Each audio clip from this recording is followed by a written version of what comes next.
اچھا یہاں پہ کتاب ہے سقیم مسلم، چھاپ دار الفکر، کتاب چھپا ہے سنہ 1424 میں، دار الفکر بیروت لبنان میں، صفحہ نمبر 927، باب الاستخلاف و ترک، اپنے بعد کسی کو خلیفہ بنانا یا نہ بنانا، خلیفہ بنانا یا نہ بنانا۔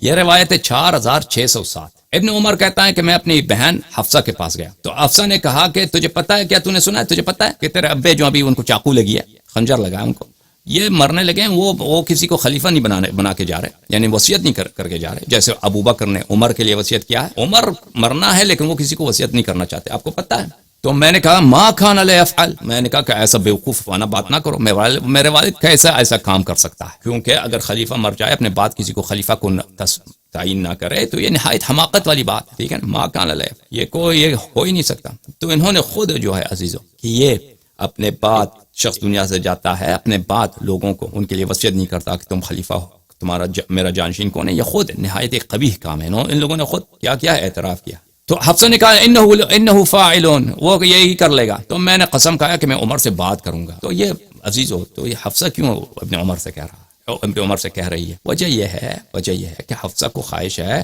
کہ عمر مرتے وقت عبداللہ ابن عمر کو خلیفہ بنا کر جائے، یہ کسی اور کو نہ دے، عبداللہ ابن عمر کو۔ لیکن عمر جو ہے وہ ہوشیار آدمی ہے، اس کو پتا ہے کہ عبداللہ ابن عمر ایک نہایت ہی بزدل اور ایک نہایت ہی بیوقوف انسان ہے، وہ خلافت کے کام آنے والی چیز نہیں ہے، اس کو پتا ہے عمر کو۔ اور وہاں پہ مدینے میں ایسے لوگ ہیں جو اس کام کو نہیں ہونے دیں گے، مثلا بہت سارے ہیں جو امیر المؤمنین علیہ السلام کو خلافت کا اہل سمجھتے ہیں، اس کے علاوہ جو ہے عبد الرحمن ابن عوف، طلحہ، زبیر، مثلا عثمان، اور ایسے بہت سارے ہیں جو خلافت کے دعوے دار ہیں، وہ اس کو عبداللہ ابن عمر کو نہیں دینے دیں گے، تو اس کو پتہ ہے، سمجھ میں آ رہی نا، تو اسی لیے اب عمر نے بیٹے کو نہیں بنایا، اعلان کا حفصہ کی خواہش ہے، اسی لیے تو وہ اسے کہہ رہا ہے کہ یہ جاؤ ادھر والد سے کہہ دو کہ تجھے خلیفہ بنا دے، یہ ہمارا تجزیہ ہے، اب ہمارے تجزیے کو نہ مانے، جو الفاظ ہے روایت کے اسی کے مطابق بھی چلیں تو وہ ہمارے مقصود جو ہے اس کو ضرر نہیں پہنچتا۔ تو بہرحال میں نے کہا کہ میں عمر سے بات کرتا ہوں، میں گیا عمر کے پاس، عمر کے بعد ثم قلت له، عمر سے میں نے کہا انی سمعت الناس یقولون مقالا فعلیت ان اقولها لك، میں نے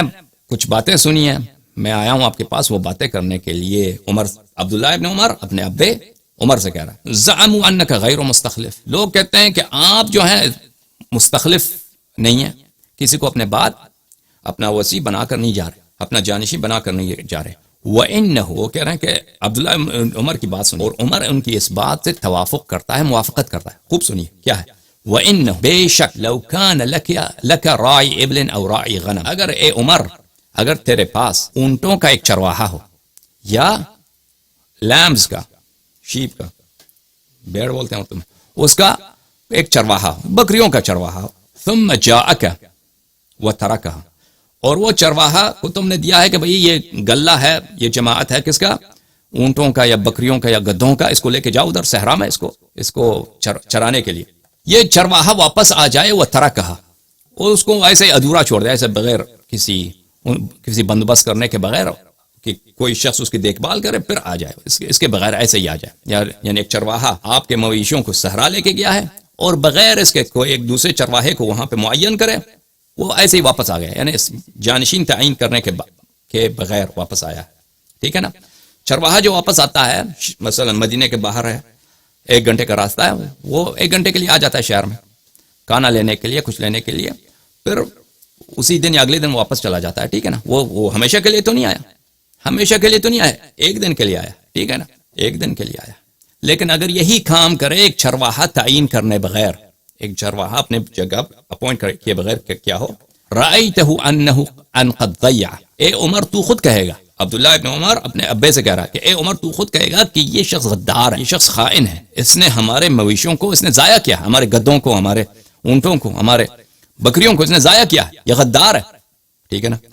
تو ٹھیک ہے نا، اعتراف ہے یا نہیں؟ اعتراف۔ ایک چرواہا اگر یہی غلطی 1 رات کے لیے کرے، کچھ گھنٹوں کے لیے کرے، کہ وہ مویشوں کو چھوڑ کے صحرا میں واپس آیا بغیر کسی کو دیکھ بھال کے لیے تعین کیے بغیر، یہ کہتا ہے کہ غدار چرواہا ہے، تو اچھا رسول پاک صلی اللہ علیہ وسلم تو ہمیشہ کے لیے جا رہے ہیں، قیامت تک کے لیے جا رہے ہیں، اور رسول پاک صلی اللہ علیہ وسلم جو جا رہے ہیں وہ کیا چیز ان کا کیا مقام ہے، یعنی پوری انسانیت کا، ہم تو کہتے ہیں جن کا بھی ہے، دوسرے خلائق کا بھی، کم از کم انسانیت، ان کے بعد تو کوئی نبی نہیں آنے والا نا.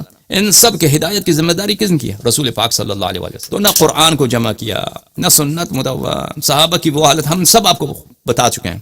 بتایا بھی کہ یہ امت متفرق ہو جائے گا 73 فرقوں میں، سب جہنم میں جائیں گے. یہ اور یہ سب اتباع کریں گے کن کی؟ یہود و نصارہ. وہی جو مصیبتیں ان امم میں آئی اس امت میں بھی آئے گا، اس کے باوجود کسی کو تعین نہ کرے. تو عزیزو یہ وہ قبیح کام کہ اگر اس سے بہت کم تھا کوئی چرواہا انجام دے تو کہیں گے غدار چرواہا ہے. اسی کو کس سے نسبت دے رہے ہیں؟ نبی کریم صلی اللہ علیہ وسلم کو کہ قیامت تک پوری انسانیت کو ضائع کر دیا انہوں نے. قیامت تک پوری انسانیت، پوری شریعت کو سب ضائع کر دیا. اپنے بعد نہ ایسی ہدایت کے لیے کوئی چارہ کار اختیار نہیں کیا. تو فرعایت الناس اشد، لوگوں کا چراہنا، لوگوں کا رعایت کرنا. راعی بولتے ہیں کس کو؟ راعی بولتے ہیں چرواہے کو، چرواہا. رعایا بولتے ہیں چرواہا پن. لوگوں کی چرواہا پن جو ہے، لوگوں کی چرواہا پن، لوگوں کی امامت، قیادت، یہ تو زیادہ حساس مسئلہ ہے. تو یہ بات کس کی ہے؟ یہ خطاب ہے عبداللہ ابن عمر کی اپنے والد عمر بن الخطاب سے. ٹھیک ہے نا. قال فوافقہ قولی. عمر عبداللہ ابن عمر کہتا ہے عمر نے میری بات سے موافقت کی. تو عزیزو، تو عمر کے اس موافقت سے اور عبداللہ ابن عمر کے اس بیان سے کیا ہوا کہ خلیفہ تعین نہ کرنا، جانشین تعین نہ کرنا نہایت قبیح اور امت سے غداری ہے. اور امت سے غداری ہے، خیانت ہے. اسی غداری، اسی خیانت کا نام ہے امت سے عقیدہ امامت عند العمری. ان کا عقیدہ امامت کیا ہے عزیزو؟ جماعت عمریہ کا. اسی خیانت کا نام ہے، اسی غداری کا نام ہے کہ رسول پاک صلی اللہ علیہ وسلم دنیا سے گئے ہیں، نہ کسی کو تعین کیا ہے اور نہ یہ طریقہ کار بتایا کہ میں تعین نہیں کرتا، تم پہ چھوڑتا ہوں، تم کیا خاک برسر کر دو. کچھ بھی نہیں بولا. سلام اللہ علی الحسین، لعنت اللہ علی یزید. عبداللہ ابن عمر اور عمر کے بہت سارے کرتوت ہیں تاریخ میں. اگر ہم آپ کو دکھائیں اگلے دنوں میں انشاءاللہ کچھ دکھائیں گے آپ کو، باپ کا بھی اور بیٹے کا بھی، دل خوش ہو جائے تمہارا.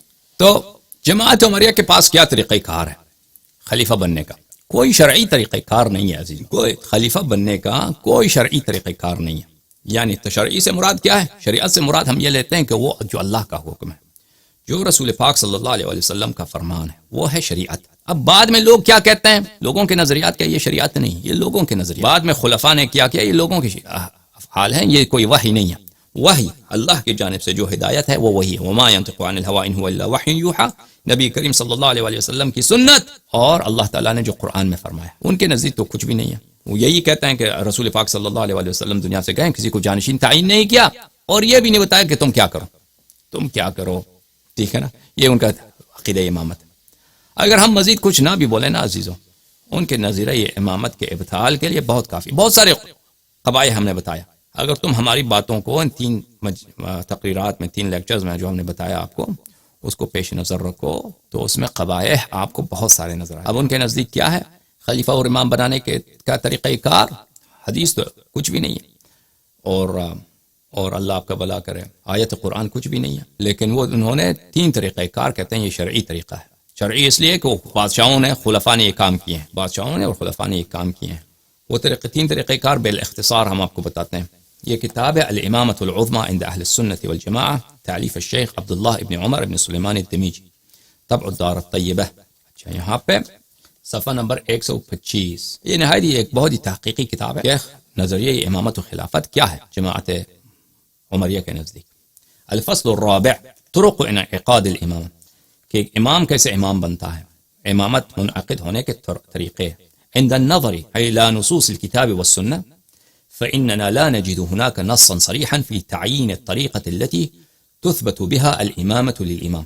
کہتے ہیں کہ جب ہم نصوص کی طرف جاتے ہیں، قرآن مجید اور احادیث کی طرف، تو یہ نظر آتا ہے کہ بالتحقیق کہ ہمیں کوئی ایسا نص نہیں ملتا جو صریح ہو کہ امام کس طریقے سے ہم تعین کریں اور کس طریقے سے امام کی امامت ثابت ہوتی ہے. دیکھ کہتے ہیں ہمارے پاس کوئی نص ہی نہیں، الحمدللہ، نہ کتاب میں نہ سنت. اور الیوم اکملت لکم دینکم، یہ دین کیسے کامل دین ہے، جو سب سے اہم مسئلہ تھا. وہ ناقص، وہ ایسے غداری، وہ غداری جو ایک چرواہا بکریوں کے لیے کر دے نا 2 گھنٹے کے لیے 3 گھنٹے کے، چرواہا بکریوں کے ساتھ کرے 2-3 گھنٹے کے لیے، کیا کہیں گے اس کو؟ کہیں گے یہ نہایت ہی غدار چرواہا ہے کہ نہیں عزیزو؟ اگر ایک چرواہا 2-3 گھنٹوں کے لیے کر دے کسی اپنے مویشوں کے ساتھ، اسی کو تا قیام قیامت اسی خیانت کو، غداری کو نسبت دیے کن سے؟ اللہ سے اور اللہ کے رسول صلی اللہ علیہ وآلہ وسلم سے، اور اس کا نام ہے ان کے نزدیک نظریہ امامت، نظریہ خلافت۔ اب آپ مجھے بتائیے میرے برادران، آپ مجھے بتائیے نزاع ختم ہوا یا نہیں ہوا؟ نزاع ختم ہے، بس ختم۔ ہمارا نزاع جماعت عمریہ کے ساتھ، اصل نزاع جو کیا ہے، اختلاف مسلمانوں میں کیا ہے؟ مسئلہ امامت پر، مسئلہ جانشینی پر۔ ان کا صرف بات ہی سنیں کہ یار تم جماعت عمریہ کی بات کیا ہے، عقیدہ کیا ہے مسئلہ امامت میں، تم اپنا عقیدہ بتاؤ۔ ان کی عقیدہ اگر وہ ایمانداری سے کوئی آپ کو بتائے نا تو آپ بلا جھجک کہہ دیں گے کہ یہ باطل ہے، یہ تو باطل، یہ ہو ہی نہیں سکتا۔ شیعوں کی طرف آ جائیں، شیعہ کیا کہتے ہیں؟ ہاں، من کنت مولا فہذا علی، جس کا میں آقا ہوں امیر المؤمنین علیہ السلام، جو رسول پاک صلی اللہ علیہ وسلم کی ہی طرح ہیں، علی علیہ السلام کا نفسی، حدیث صحیح مصنف ابن ابی شیبہ کہ امیر المؤمنین علیہ السلام ہر لحاظ سے میری طرح، انت منی بمنزلت ہارون من، جس طرح ہارون علیہ السلام حضرت موسیٰ علیہ السلام کے معجزات کے شریک، ان کے وحی کے شریک، ان کے علم کے شریک، ان پر ایمان لانے کے مرتبے پہ شراکت، ان حق طاعت پہ شریک، صحیح ہے، اور وہ تمام مراتب امیر المؤمنین علیہ السلام کے لیے ثابت ہے۔ بلیے انما یرید اللہ لیذھب عنکم الرجس اہل البیت ویطہرکم تطہیرا، جس طرح رسول پاک صلی اللہ علیہ وآلہ وسلم طاہر مطہر ہیں، امیر المؤمنین علیہ السلام اسی طرح طاہر مطہر۔ تو شیعوں کا نقطہ نظر کیا ہے کہ رسول پاک صلی اللہ علیہ وآلہ وسلم، اللہ تعالیٰ نے یہ اندیشہ سوچا کہ رسول پاک صلی اللہ علیہ وآلہ وسلم جب دنیا سے جائیں گے انہی جیسا بالکل ہو بہو عین الرسول صلی اللہ علیہ وآلہ وسلم، فضائل کے لحاظ سے صرف یہ ایک فرق ہے کہ نبوت کا ان کو ذمہ داری نہیں ہے، ان پہ وہ وحی جو قرآن ہو، وہی اس شرط کے ساتھ جو قرآن ہو، وہ امیر المؤمنین علیہ السلام پہ، وہ کسی شخص پہ نہیں آئے گا، نبوت ان کے پاس نہیں ہے، ان پہ کے لیے کوئی نیا شریعت نہیں آئے گا، لیکن باقی سب فضائل، باقی سب ہاں جو خصال ہیں رسول پاک صلی اللہ علیہ وآلہ وسلم کے، جو سب محاسن ہیں رسول پاک صلی اللہ علیہ وآلہ وسلم، ہر لحاظ سے وہ امیر المؤمنین علیہ السلام، ان کے بعد ان کے اوصیاء قیامت تک، یہ ان کے اوصیاء کے لیے ثابت، تاکہ آنے والے نسلیں آئیں گے قیامت تک جتنے لوگ آئیں گے وہ اس ہدایت سے محروم نہ رہیں، حمایت، تاکہ اگر امت والے کتاب چینج کریں، امت والے سنت چینج کریں، حکم چینج، جو بھی چینج کریں، جو لوگ ان کو حق کا پرواہ ہے، جن لوگوں کو واقعاً سنت رسول اور دین رسول صلی اللہ علیہ وآلہ وسلم چاہیے، وہ اہل بیت علیہ السلام کو مراجعہ کریں، وہ دین جو بغیر انحراف کے ہوں ان کو ملتا ہو۔ تو عزیزو، صرف قیاس کریں 2 نظریوں کا مسئلہ امامت پر، ایمانداری کے ساتھ۔ جماعت عمریہ امامت خلافت کے متعلق کیا کہتے ہیں؟ تو نزاع ختم ہے، نزاع ہی ختم ہے، سمجھ میں آ رہی بات آپ کو؟ اچھا، تو وہ لوگ کیا کہتے ہیں کہ امام کس طریقے سے امام بنتا ہے؟ عزیزو، نص تو کوئی ان کے پاس نہیں ہے، ملاحظہ فرمائیے، الصواعق المحرقہ فی الرد علی اہل البدع والزندقہ، تعلیف ابن حجر المکی الہیتمی، طبع مکتبۃ فیاض، یہ سنہ 1429 2008 میں کتاب چھپی ہے، ملاحظہ فرمائیے، صفحہ نمبر 57۔ امام کس طرح امام بنتا ہے عزیزو؟ الامامت، امامت کس طرح بنتا ہے؟ اما تثبت بنص من الامام علی الاستخلاف واحد من اہلها، امام اس طرح امام بنتا ہے، خلیفہ اس طرح خلیفہ بنتا ہے کہ پچھلے خلیفے سے کوئی نص خلیفہ نص کرے، نص ہو یعنی واضح کلمات ہوں، واضح کلمات کہ ان کے بعد کون خلیفہ بنے گا، واضح کلمات کہ کوئی ایسا شخص جو امامت کا اہل ہو ان کے بعد تعین کرے، جیسے مثلا ابو بکر نے عمر کو خلیفہ بنایا، اور اگر یہ ان سے پوچھیں طریقہ کار کہاں، اس کی حدیث دکھاؤ، حدیث کوئی نہیں ہے، بس ابو بکر نے عمر کو بنایا، یہ طریقہ کار یہی، اس سے دین بن گیا، ٹھیک ہے نا۔ وَأَمَّا بِعَقْدِهَا مِنْ أَهْلِ الْحَلِّ وَالْعَقْدِ لِمَنْ عُقِدَتْ لَهُ مِنْ أَهْلِهَا، اور یا یہ کہ طریقہ کار یہ ہے کہ خلافت کوئی شخص خلیفہ بنتا ہے کہ اہل حل و عقد، اہل حل و عقد کس کو بولتے ہیں؟ حل بولتے ہیں کھولنے کو، اور عقد بولتے ہیں گرہ لگانے، گرہ کھولنے اور گرہ لگانے والے لوگ۔ یہ گرہ کھولنے والے اور گرہ لگانے والے لوگ کون ہیں میرے عزیزوں؟ یہ امت کے جو متنفذین ہیں، جو اکابر ہیں، مثلا بڑے عالم، قبیلے کے سردار ہیں، جو فوج کے جرنیل ہیں، بڑے بڑے تاجر لوگ ہیں، مختلف صوبوں میں جو گورنر، ان کو بولتے ہیں اہل حل و عقد۔ یہ کسی ایسے شخص کو جو امامت کا اہل ہو اس کے لیے منعقد کر دیں، لیکن اس کے بعد یہ بھی کہتے ہیں کہ فاسق بھی فاجر بھی اگر خلیفہ بن جائے تو وہ ثابت، یعنی اس کو یہ جو ابھی کہا کہ امامت کا اہل ہو، وہ بھی یعنی وہ بھی ان کے پاس کوئی حدیث نہیں ہے کہ امامت کا اہلیت کیا ہے، صرف یہ کہ قریش میں سے ہو، اس کے علاوہ کچھ بھی نہیں ہے۔ اور ان کے بہت سارے خلفاء تھے جو قریش میں سے بھی نہیں تھے، قریش میں سے بھی نہیں تھے، جیسے خلفائے خلافت عثمانیہ۔